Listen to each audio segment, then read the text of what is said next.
are the new Edelkrone SliderOneV2 and HeadOne, the products to beat. Let's take a look.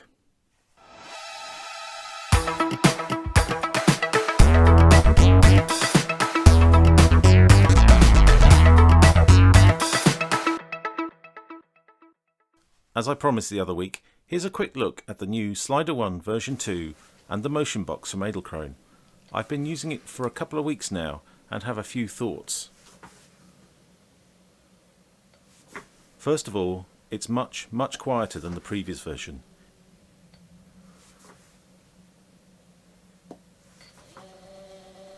And power mode increases the torque of the head quite considerably.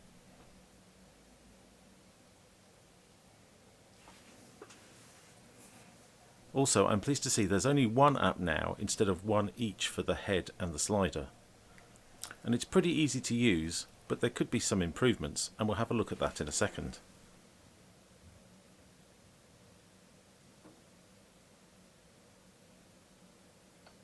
I hope you can appreciate here how quiet the rig is now. So let's have a look at the app.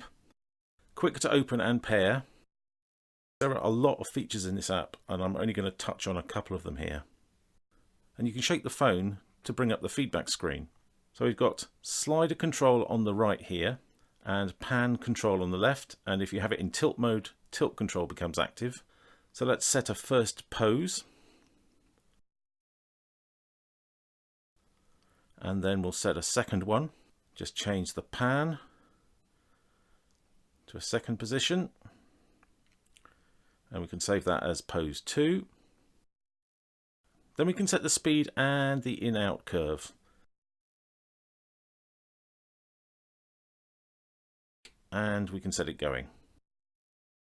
I do wish they'd retained the previous feature where you can tell how long it's going to take before you actually set the move going. And you can delete the poses just by hitting the X in the corner.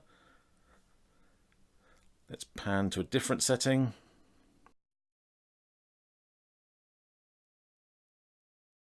If I slow it down, you can see it's going to take a very long time to get to the end. And I can't wait that long, so let's abandon that. Let's have a look at some of the other features now.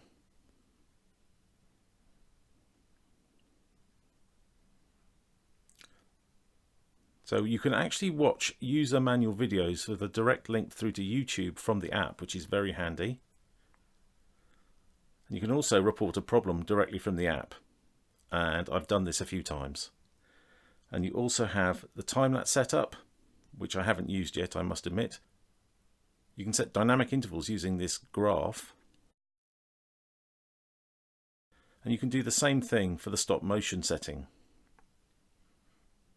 Okay, and there we are. That's a few functions of the app. So let's have a look at a move which is a bit different. It's 2-axis, so it's sliding and tilting at the same time.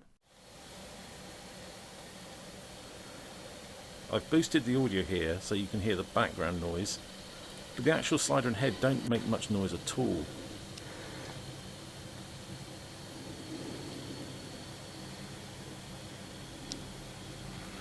It's especially impressive in vertical mode when you have the slider at 90 degrees. So let's have a quick look at a slide and pan, a basic move. I think it's registering here at around minus 40 to minus 50 dBs.